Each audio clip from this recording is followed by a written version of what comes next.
నీ చేతికి నా ఆత్మను అప్పగిస్తున్నాను. కళ్ళు మూసుకున్నట్లయితే చిన్న ప్రార్థన చేసుకుందాం. ప్రేమగల తండ్రి, నీ ఘనమైన శ్రేష్టమైన నీ ఉన్నతమైన నామానికి వేల కోట్ల ఆస్తులు స్తోత్రాలు చెల్లించుకుంటున్నాను.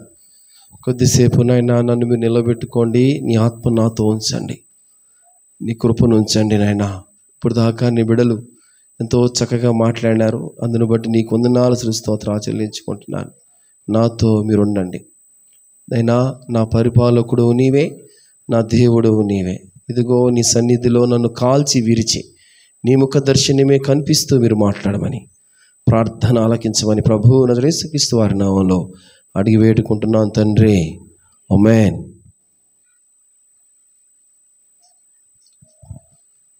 చాలా సంతోషం, అందరూ చాలా చక్కగా మాట్లాడారు. ఈ 7వ మాట కూడా ఎవరికైనా ఒకరికి ఇద్దాము అంటే ఎవరు నాకు కనిపించలా, మాట్లాడే వాళ్ళు కనిపించలా. ఇది నిర్మోహటం లేకుండా చెప్తున్నా, ఎందుకంటే మీరు ఇంకా అంత స్థాయిలోకి రాల. పురుషులు చాలామంది వస్తే నేను వాళ్ళకి ఇద్దును 7వ మాట మీరు మాట్లాడండి అని. తప్పలా. పోయిన సంవత్సరం కూడా ఇదే పరిస్థితి అయ్యింది, ఈ సంవత్సరం కూడా ఇదే పరిస్థితి. రైట్.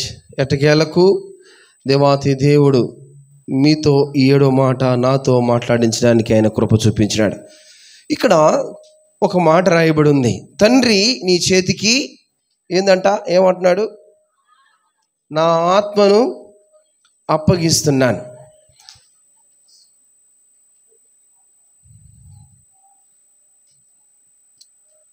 చూడండి, అంటే దేవునికి ఈయన దేవుడు కాదా? మరి యేసుక్రీస్తు దేవుడు కాదంటారా? మరి ఈయన ఆత్మ అప్పగించడం ఏంది? ఆలోచిస్తున్నారు ఎవరైనా? చాలాసార్లు మనం ఈ మాట మాట్లాడుకున్నాం కదా.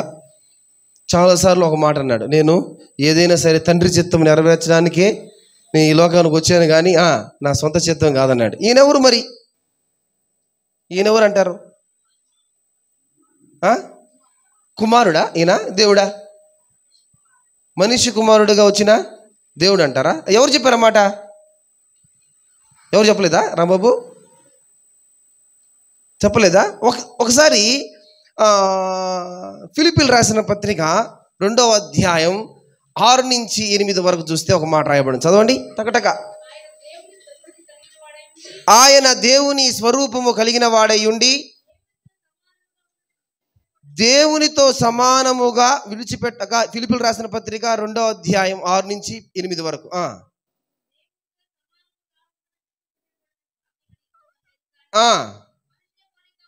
మనుషుల పోలికగా పుట్టి తను తాను రిక్తునిగా చేసుకున్నాడు. యోహాను 14వ అధ్యాయం, యోహాను సువార్త 14వ అధ్యాయం 8 నుంచి 9 వరకు చదవండి. అప్పుడు ఫిలిప్పు, ప్రభువా తండ్రిని మాకు చూపించు, మాకు అంతే చాలునని ఆయనతో చెప్పాను. కిందమ్మా.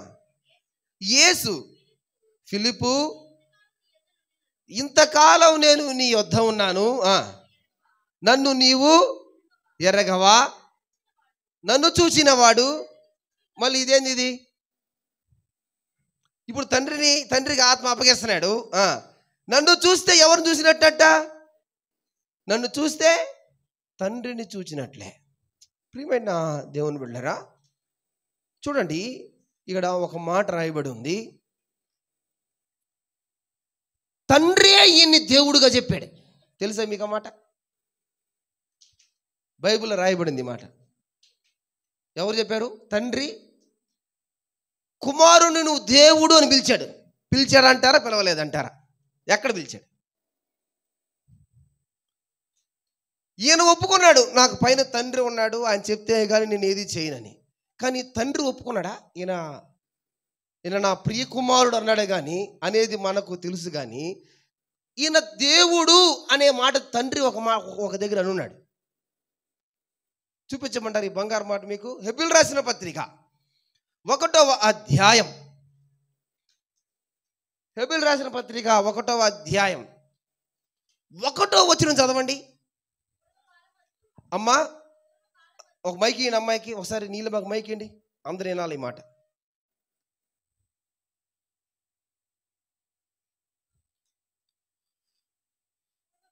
పూర్వకాలమందు ప్రవక్తల ద్వారా మన పితరులతో మాట్లాడిన దేవుడు ఎవరంట? ఎవరు మాట్లాడారంట ప్రవక్తల ద్వారా? ప్రవక్తల ద్వారా మన పితరులతో మాట్లాడింది ఎవరంట?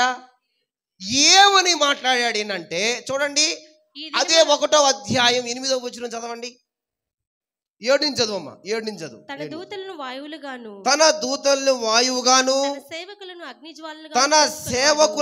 అగ్ని జ్వాలలుగాను చేసుకునేవాడు అని తన దూతల గురించి చెప్పుచున్నాడు. చాలు. ఏమని చెప్తున్నాడంట? తన దూతల్ని వాయువులుగాను తన సేవకులని అగ్ని జ్వాలలుగాను చేసుకునేవాడు అని తన దూతల గురించి చెప్పుచున్నాడు. ఈయన కింద 8వ వచనంలో ఏం చెప్తున్నాడు చూడండి. దేవా నీ సింహాసనము నిరంతరము నిలిచినది, నీ రాజదండము న్యాయార్థమైనది, నీవు నీతిని ప్రేమించితివి. ఏమంటున్నాడు? ఎవరిని అంటున్నాడు ఆయన? కుమారుడిని ఏమంటున్నాడు? ఎవరు అంటున్నారు ఈ మాట? దేవుడు అంటున్నాడు. తండ్రి అయిన దేవుడు కుమారుని ఏమంటున్నాడు? దేవా. ఆయన దేవుడు. ఎవరైనా దేవుడు, దేవుడే. తండ్రి అయిన దేవుడు కుమారుని ఏమంటున్నాడు ఇక్కడ? దేవా అని ఏమంటున్నాడు ఆయన? చదవండి. సింహాసనము నిరంతరము నిలుచును, నీ రాజదండము న్యాయార్థమైనది. ఎప్పుడు నీ సింహాసనం అలా నిలిచి ఉంటుంది. నీ న్యాయం ఏందంట? నీ రాజదండం ఏదంట? న్యాయార్థమైనది. ప్రియమైన దేవుని బిడ్డలారా, చూడండి, మీకు ఒక మాట నేను పరిచయం చేయదలుచుకున్నాను. యోహాను సువార్త 1వ అధ్యాయం 1వ వచనం తీయండి.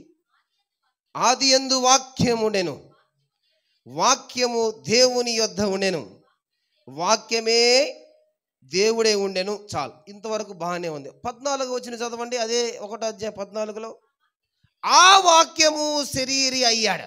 ఎవరంట శరీరి అయ్యింది? ఎవరంట? యేసుక్రీస్తు వారు ఏమయ్యాడంట? వాక్యంగా ఉన్నాడు. తర్వాత వాక్యమే ఉన్నాడు. ఆ వాక్యం ఎక్కడుందంట? దేవుని దగ్గర ఉండెను. ఆ వాక్యమే దేవుడై ఉండెను. ఇప్పుడు ఆ వాక్యం ఏమైంది? శరీరముగా ఈ లోకానికి వచ్చింది. అంతే. దేవుడే ఈ లోకానికి దిగాడు. ఎవరు దిగారు? దేవుడే ఈ లోకానికి దిగాడు. ఎంత ప్రేమ! నీవు నేనంటే ఆయనకి మామూలు ప్రేమ కాదు. ఎంత ప్రేమ అంటే చెప్పనా? ఎంత ప్రేమ చెప్పనా? పిచ్చ ప్రేమ. ఎంత ప్రేమ? పిచ్చ ప్రేమ. నువ్వు నేనంటే, నువ్వు నేను కాదన్నా, నువ్వు నేను వద్దన్నా, అనేక మార్లు అనేక సార్లు నువ్వు వద్దన్నా, నువ్వు నేనంటే ఆయనకి చాలా ఇష్టం. ఆయన అంటాడు, దేవుని చేతిలో ఆత్మను అప్పగించాలి అంటే నీ ఆత్మీయమైన స్థితి చాలా బాగుండాలి. నీ ఆత్మ ఆయన సన్నిధిలో చేరాలి అంటే నీ జీవితాన్ని ఆయనకు అప్పగించేయాల. ఏం చేయాలంట? జీవితాన్ని ఆయనకి అప్పగించాల. ఇది యేసుక్రీస్తు వారు ఈ లోకంలో చేసిన పని. అది తన జీవితాన్ని ఆయన కోసం అప్పగించేసినాడు. జీవితాన్ని దేవునికి అప్పగించకుండా నీవు ఆ మాట అనలేవు. ఏ మాట? తండ్రి, నీ చేతికి నా ఆత్మను అప్పగిస్తున్నాను. ఇదో పోయినసారి ఒక మాట చెప్పా. ప్రతి ఒక్క క్రైస్తవ విశ్వాసి, ప్రతి ఒక్క పాస్టర్, ప్రతి ఒక్క యాజకుడు, ప్రతి ఒక్క సువార్థికుడు, ప్రతి ఒక్కరూ అనవలసిన మాట ఏదైనా ఉందంటే ఆఖరిగా ఈ మాట. ఏ మాట? మన ఆత్మను ఆయన చేతికి అప్పగించే స్థితికి మనం వచ్చేయాల. ఒకవేళ నువ్వు సరైన జీవితం లేకుండా ఆ మాట అన్నా కూడా ప్రయోజనం లేదు. మత్తయి సువార్త 10వ అధ్యాయం 28వ వచనంలో ఒక మాట రాస్తున్నాడు. చదవండి. ఆత్మను చంపనేరక దేహాన్ని చంపే వారికి మాత్రమే మీరు భయపడుతున్నారు, కానీ ఆత్మను శరీరమును కూడా నరకములో వేయువానికి మీరేం చేయాలంట? మిక్కిలి భయపడాలా. ఎవరిది ఈ ఆత్మ? ఎవరిది? ఎవరిచ్చింది ఈ ఆత్మ? మనలో ఉన్న ఆత్మ. సామెతలు 20వ అధ్యాయం 27వ వచనంలో ఒక మాట రాస్తున్నట్టు చదవండి. నరుని ఆత్మ యెహోవా పెట్టిన దీపం. ఏందంటే ఇది? యెహోవా పెట్టిన దీపం. ఈ దీపం ఆగిపోతే ఏమైపోద్ది? ఏమైపోద్దమ్మా దీపం ఆగిపోతే? చీకటే, అంధకారం. దీపం ఆగిపోతే ఏమైపోద్ది? చీకటి, అంధకారం అయిపోద్ది. మనిషి జీవితం కూడా అంతే. దేవునికి అప్పగించే స్థితిలో కానీ నువ్వు లేకపోతే నువ్వు ఎన్నాళ్ళు బ్రతికినా నీ జీవితం ఏంది? అంధకారమే. దీపము ఆగిపోతే అంత అంధకారమే. ఆత్మను అప్పగించడం అంటే నీకున్న సర్వం అయింది, నీకున్న సర్వం ఆయనకి నువ్వు అప్పగించుకుంటేనే నువ్వు జీవించిన జీవిత కాలం నుండి ఇదిగో నీ డెడ్ లైన్ నుండి డెత్ దాకా, ఏంది నువ్వు పుట్టిన నాటి నుంచి నువ్వు డెడ్ లైన్ డెత్ దాకా నీ ఈ మధ్యలో జరిగిన జీవితాన్ని అంతా ఆయనకు నువ్వు కానీ అప్పగించుకోకపోతే నువ్వు ఈ మాట అనలేవు. ఏమేమి అప్పగించుకోవాలా? ఇప్పుడు నేను చెప్పినవన్నీ మీరు వేస్తానాలా, ఓకేనా? అంటారు, అందరు అంటారా? మీ చేత అనిపించాలనుకుంటున్నా. నీ ఇల్లు ఆయనది అనాలి. మీరు ఏమనాలా? నేను చెప్పిన దానికి ఆయనది అనాలా. నీ ఇల్లు ఎవరిది? పెద్దగా నీ ఇల్లు ఎవరిది? నీ డబ్బు, నీ కారు, నీ ఉద్యోగం, నీ వ్యాపారం, నీ నిర్ణయాలు, నీ బిడ్డలు. నువ్వు కన్నావే 3, 4 బిడ్డలు. ఎవరికి సంబంధించిన వాళ్ళ? నీ ఆస్తి, నీ సంతోషం, నీ లోకంలో నువ్వు అనుభవిస్తున్న ఎవ్రీథింగ్, అది ఏదైనా సరే ఆయనకు అప్పగించాలా. ఆయనకు నువ్వు అప్పగించకుండా దేవా నా ఆత్మ నీకు అప్పగిస్తున్నాను అనలేవు. కుమారుడైన దేవుడు ఈ మాట అనగలుగుతున్నాడంటే సమస్తం ఆయనకు అప్పగించుకున్నాడు. ఇంకేం లేదు ఆయన దగ్గర. ఒక మాటలో చెప్పాలంటే మనిషి దేవుని పాదాల ముందు పానార్పణముగా పోయబడాల. క్రీస్తు ఏ విధంగా అయితే పోయబడ్డాడో నీవు కూడా ఏం చేయాలా? పోయబడాల్సిందే. అప్పుడే నీకు సంపూర్ణమైన స్థితి, అప్పుడే నువ్వు పరిపూర్ణమైన వ్యక్తిగా మారతావు, అప్పుడే నీలో రూపాంతరం కలగద్ది. లేకపోతే లేదు. ప్రియమైన దేవుని బిడ్డలారా, యేసుక్రీస్తు తన ఆత్మను దేవునికి అప్పగించక ముందు ఆయన ఎందుకు ఈ లోకానికి వచ్చాడు తెలుసా? ఆయన చెప్తారా? ఎవరైనా ఎందుకు ఈ లోకానికి వచ్చాడు ఆయన?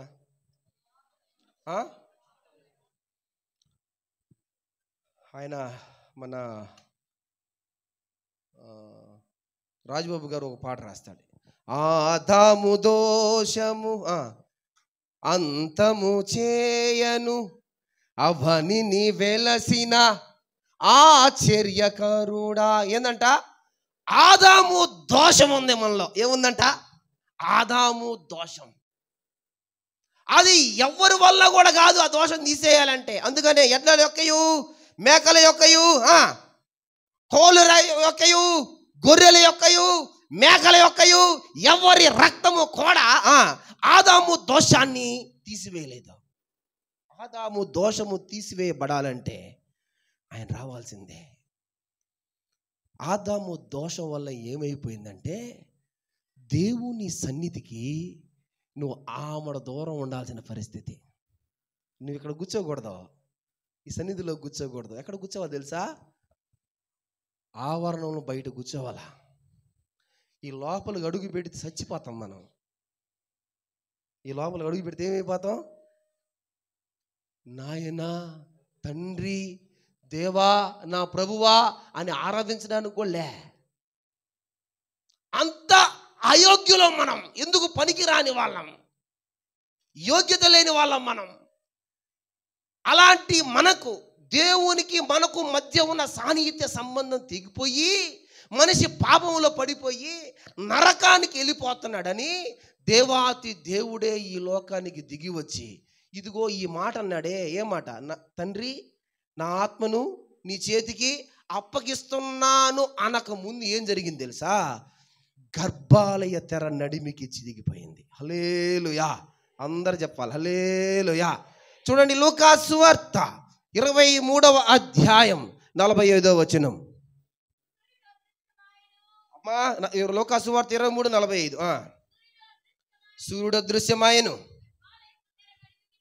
గర్భాలయపు తెర నడిమికి చినిగెను. అప్పుడు యేసు గొప్ప శబ్దముతో కేకవేసి, తండ్రి, నీ చేతికి నా ఆత్మను ఏం చేస్తున్నాడంట? అప్పగిస్తున్నాను అన్నాడు. ప్రియమైన దేవుని బిడ్డలారా, ఈ క్షణం కోసమే దేవుడు ఈ లోకానికి వచ్చాడు. మానవుని పాపం కారణంగా మానవునికి పరిశుద్ధుడైన దేవునికి మధ్య సహవాసం ఇదిగో అది తెరగా నిలిచిపోయింది, అడ్డుగా నిలిచిపోయింది. దేవునికి దూరమైన మనిషిని దేవునితో సమాధానపరచడానికి యేసుక్రీస్తు వారు ఈ లోకానికి వచ్చాడు. దేనికి వచ్చాడు?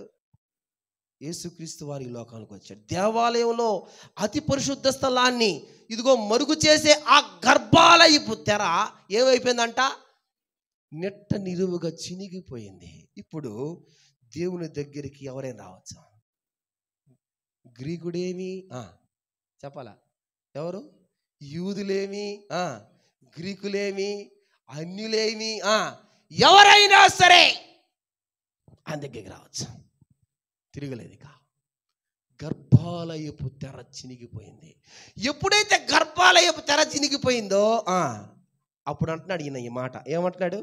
తండ్రి, అయిపోయింది, వచ్చిన పని ముగించబడింది. అప్పుడు దాకా చచ్చిపోలా? చచ్చిపోయాడు. అప్పుడు దాకా సమాప్తం అయిపోయింది అన్న కూడా చచ్చిపోయాడా? గర్భాలయపు తెర ఎప్పుడైతే చిరిగిపోయిందో అప్పుడు అంటున్నాడు ఈ మాట. ఏమని? తండ్రి, నా ఆత్మను అయిపోయింది, నేను వచ్చిన పని అయిపోయింది నాయనా, నా ఆత్మను నీ చేతికి అప్పగిస్తున్నాను. ప్రియమైన దేవుని బిడ్డలారా, దేవుని సన్నిధి మనకు అందుబాటులోకి వచ్చింది. ప్రియమైన విశ్వాసి, మనం ఎంతకాలం బ్రతుకుతామన్నది కాదు కానీ ప్రశ్న, తిరిగి దేవుని వద్దకు వెళ్ళేటప్పుడు ఆయన ఎలా ఎదుర్కొంటామన్నదే అసలు విషయం. ఆయన మనకిచ్చిన పనిని పూర్తిగా నెరవేర్చి వెళ్తున్నామా లేదా? ఆయన నిరాశపరుస్తూ వెళ్తున్నామా? చాలామంది ఈ లోకంలో జీవించారు కానీ దేవుని పనిని సరిగా చేయలేకపోయారు. పులస చేప అంట ఇలా అనిందట. పులస చేప ఎంతమంది తెలుసు? పులస చేప చాలా ఖరీదు ఉంటుంది కదా. అది అంటదంట, సముద్రంలో నేను వెళ్ళాను, సముద్రంలో జీవిస్తాను, సముద్రం ఉప్పు మటుకు అంట. నేను దేవుడు నాకు అప్పచెప్పిన పని ఏంటంటే మీకు ఆహారముగా మారిపోవడమే. ఉప్పు అంట, నేను సముద్రంలో ఉంటాను, మీకు ఆహారంగా అవ్వడం దేవుడు నాకు చెప్పిన పని. మీకు మంచి ఆహారం అవుతాను, మంచి డిన్నర్ అవుతాను. అయితే నేను అంటున్నాను, మనిషిగా పుట్టిన నీవు దేవుని పనిని ఎంతవరకు కొనసాగిస్తున్నావు? దేవుని పని ఎంతవరకు చేస్తున్నావు? ఎంతకాడికి మన పనులు మనం చేసుకోవడమే కానీ దేవుని పని చేసే సమస్యలే. ప్రియమైన దేవుని బిడ్డలారా, దేవుని పని చేస్తూ చేస్తూ రాళ్ళతో కొట్టబడ్డాడు. ఎవరు కొట్టబడింది? రాళ్ళతో కొట్టబడుతూ ఆయన అన్న మాట ఏంది? నా ఆత్మను నీకు అప్పగిస్తున్నాను. ఇదిగో ఆత్మను అప్పగించే స్థాయికి వెళ్ళిపోయిన వాడు దర్శనాలు చూస్తాడు. హల్లెలూయా, హల్లెలూయా. ఆత్మను అప్పగించే స్థితికి వెళ్ళినాడు, ఆయన పరలోక దర్శనాన్ని చూస్తా ఉన్నాడు. మీకు ఒక విషయం తెలుసా? ఇదిగో అపోస్తుల కార్యం 25వ అధ్యాయం 11వ వచనంలో ఒక మాట రాస్తున్నాడు. చదవండి. అపోస్తుల కార్యం, నేను న్యాయము తప్పి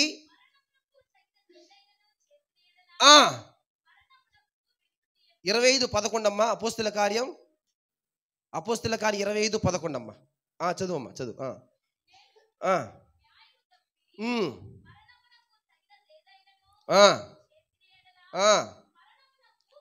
మరణమునకు వెనుగు తీయను, మీరు నా మీద మోపుచున్న నేరములలో ఏదియు నిజము కాని ఎడల నన్ను వారికి అప్పగించుటకు ఎవరి తరము కాదు. చాలు. అపోస్తలుడైన పౌలు యొక్క తుది నిర్ణయం ఏమిటంటే, ఆయన జైల్లో పడినాడు. జైల్లో పడిన ప్రతి ఒక్కరూ వాళ్ళ ఉద్దేశం ఎలా ఉంటుంది? నేను జైల్లో పడ్డాను, నేనేమనుకుంటాను? ఎప్పుడెప్పుడు బెయిల్ మీద బయటకు రావాలని కోరుకుంటాను. అవునా కదా? ఎవరైనా అదే. కానీ అపోస్తలుడైన పౌలు అలా లేదు పరిస్థితి. ఏమంటాడు తెలుసా? నేను కైసరుతో మాట్లాడాలా. ఎవరితో మాట్లాడాలా? కైసరు. ప్రియమైన దేవుని బిడ్డలారా, ఎక్కడికైనా అనేక దగ్గరికి వెళ్ళాడు, అనేకమైన శ్రమలు అనుభవించాడు. ఇదిగో సముద్రంలో, ఇదిగో రాత్రులు పడవ విరిగిపోయి ఇది అనేకమైన బాధలు అనుభవించాడు. కొట్టబడ్డాడు, తిట్టబడ్డాడు, ఇదిగో అవమానపరచబడ్డాడు, జైలు పాలయ్యాడు. జైల్లో నుంచి బయటికి రాకుండా అంటున్నాడు, నేను కైసరుతో మాట్లాడాలంటున్నాడు. ఎవరితో మాట్లాడాలంటున్నాడు? అంతా సువార్త చెప్పి అయిపోయింది. అగ్రిప్పతో మాట్లాడుతున్నాడు. నేను కైసరుతో మాట్లాడాలా. అతను తుది నిర్ణయం ఏం తెలుసా? దేవుని కైసరు దగ్గరికి పోతే ఆయన చంపేస్తారు. ఇక పరిశుద్ధాత్మ దేవుడు అంటున్నాడు, నువ్వు పోబాకు అంటున్నాడు. ఎవరు అంటున్నారు? బైబిల్లో రాయబడింది అన్నమాట. పరిశుద్ధాత్మ దేవుడు పోవద్దు అన్నా కూడా ఏమంటున్నాడు? నేను కైసరు యొద్దకు పోవాల్సిందే. మిగిలిపోయాడు కైసరు. కైసరుకు ఒక్కరికి సువార్త ఆగిపోయింది. ఆయన ఆత్మను అప్పగించక ముందు, ఇదిగో ఆయన తలను శిరచ్ఛేదనం చేయక ముందు అపోస్తలుల మాట ఏం తెలుసా? నేను కైసరుతో మాట్లాడాలా. తీసుకోబోన్నాను కైసరు కాడికి. అపోస్తలుల కార్యం 26 అధ్యాయం 28 నుంచి చదవండమ్మా, ముగిచ్చేస్తా నేను. అందుకు అగ్రిప్ప, అంత సులభముగా నన్ను నువ్వు క్రైస్తవుడిగా చేయాలనుకుంటున్నావే? పౌలుతో చెప్పాను. అందుకు పౌలు, సులభముగానో దుర్లభముగానో అమ్మా, నేడు నా మాట వినువారందరూ ఈ బంధకములు తప్ప దేవుడు అనుగ్రహించునుగాక. నేను చదువమ్మా 32 దా చదువు. అంతటి రాజు అధిపతియును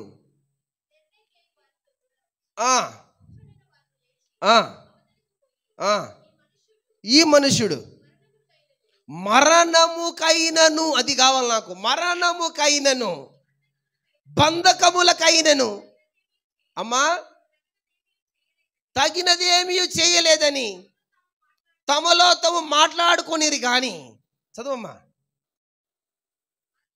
అందుకు అగ్రిప్ప, ఈ మనుషుడు కైసరు యొద్ద చెప్పుకుంటున్నాడు, ఇదిగో అయ్యా నేనేం తప్పు చేయలేదు, మీకు తెలుసు కదా, ఏ పాపం చేయలేదు తెలుసు కదా, వదిలిపెట్టండి, వదిలిపెట్టేస్తారు.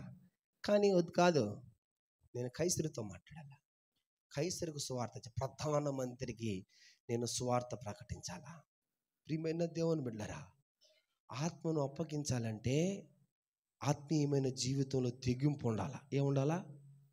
తెగింపు ఉండాలా. చచ్చిపోతాడని తెలుసు ప్రవీణ్ అన్నకే, నన్ను చంపేస్తారు, నాకు ఫోన్లో వస్తే నేను తెలుసు ప్రవీణ్ అన్నకే, తెలీదా? 13 రాష్ట్రాల్లో, ఎన్ని రాష్ట్రాలు? 13 రాష్ట్రాల్లో క్రైస్తవ యాజకుల్ని 1000 మందిని జైల్లో వేసి కొడుతున్నారని తెలుసు ప్రవీణ్ అన్నకే.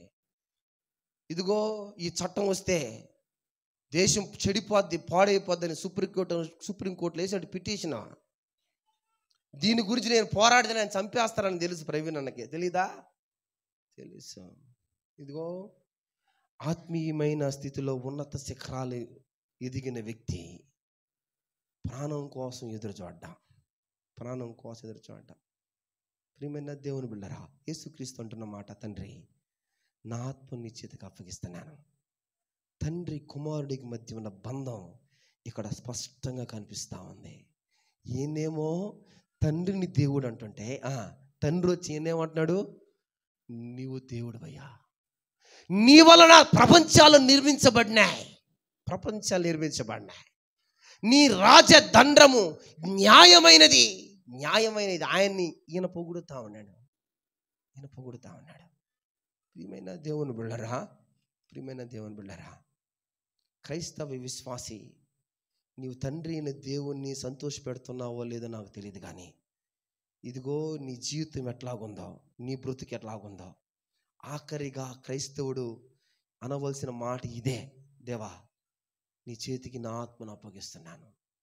అనేక మంది ఇదిగో ఎదురుగా కనిపిస్తున్నా కూడా, పాలు తేలు ప్రవహించే ప్రదేశం కనిపిస్తున్నా కూడా ఏమన్నారు? దూరం నుంచి చూసి ఏమన్నారంట వాళ్ళు? హెబ్రీయులకు రాసిన పత్రిక 13వ అధ్యాయంలో రాయబడి ఉంటుంది, చూడండి. హెబ్రీయులకు రాసిన పత్రిక 13వ అధ్యాయం.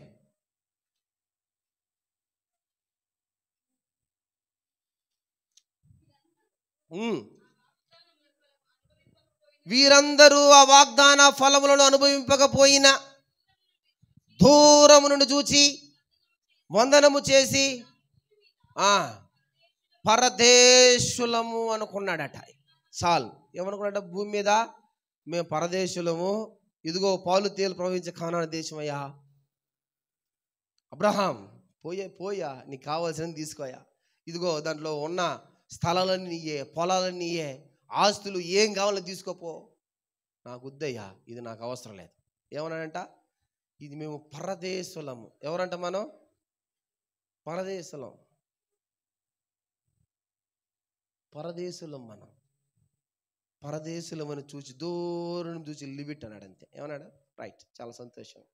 మేము దానికోసం కాదులే ఈ లోకంలో బ్రతికింది, పరలోకం కోసం బ్రతికాం. క్రీస్తు విషయమైన నింద గొప్ప భాగ్యమని ఎంచుకున్నాడంట. ఎవరో? మోషే. గొప్ప భాగ్యమని ఎంచుకున్నాడంట. ఇదిగో రాహాబు వేసే. ఏంది? రాహాబు వేసే. దేవుని బిడ్డలొస్తే నన్ను మా దేశపు వాళ్ళు, మా ఊరి వాళ్ళు చంపేస్తారని తెలిసి కూడా వేగుల వారిని ఇంట్లో చేర్చుకుందామే. దేనికోసం తెలుసా? దేవుని రాజ్యం కోసమే.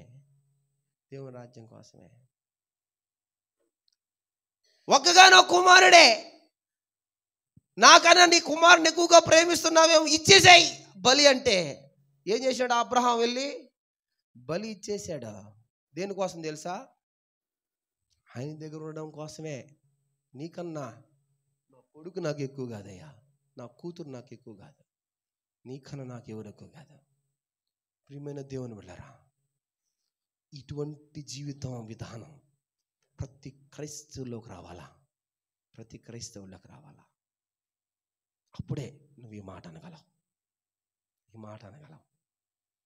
ప్రియమైన దేవుని బిడ్డలారా, 7 మాటలని వివరించి చక్కగా చెప్పినారు.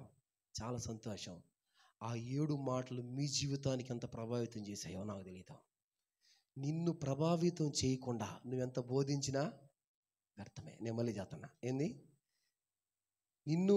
నీ వర్తమానం, మీరు బోధించిన బిడ్డలో మీ వర్తమానం మిమ్మల్ని ప్రభావితం చేయకుండా మీరంతా బోధించినా కూడా వ్యర్థమే అని అంటున్నాడు. దేవా, నీ చేతికి నా ఆత్మను నేను అప్పగిస్తున్నాను. అయిపోయింది నేను వచ్చిన పని. ఇదిగో నీకు ఈ జనులకి సంబంధాన్ని ఏర్పరిచాను. ఆదాము నుంచి తెగిపోయిన సంబంధం, ఇదిగో దాన్ని మళ్ళీ నేను స్థిరపరిచాను. ఈ బంధాన్ని ఇక నా పని ముగించబడింది నాయన. నేను నా ఆత్మని తండ్రికి నీ చేతికి అప్పగించుకో. సమానమైన భాగం అట తండ్రిది అయింది. పరలోకము నుంచి ఆయన లోకానికి దిగాడు. అందుకని వెంకటరమణ పోయినసారి లాస్ట్ మెసేజ్ చాలా చక్కగా చెప్పాడు. యేసుక్రీస్తు వారు ఎవరయ్యారంటే అంటాడన్న తను చక్కగా చెప్పాడు. నాకు చాలా బాగా నచ్చింది అన్నమాట. అందుకని గుర్తుపెట్టుకున్నా. తండ్రి అయిన యెహోవా దేవుని నీడంట. ఎవరంట? తండ్రి అయిన యెహోవా దేవుని నీడ. తండ్రి అయిన యెహోవా దేవుడు ఎడిపోతే నీడ కూడా అంతే. ఆయన కుర్చీలో కూర్చుంటే నీడ కూడా ఆ నిలబడితే నీడ కూడా ఆ నీడే కిందకి దిగి వచ్చిందట. ఏందట? ఆ నీడే. ఇప్పుడు చెప్పండి, ఎవరు దిగి వచ్చారు కిందకి? దేవుడే దిగి వచ్చాడు. ఏందంట? దేవుడే పోయి పడ్డాడు. దేవుడే పోయి పడ్డాడు. ఇదిగో ఆయన లేకపోతే ఈరోజు నీకు నాకు ఈ సన్నిధులు అనుభవించే యోగ్యత లేదు. కళ్ళు మూసుకోండి, ప్రార్థన చేసుకుందాం. ఆయన అపారమైన కృపనిచ్చాడు. ఆయన అపారమైన దయనిచ్చాడు.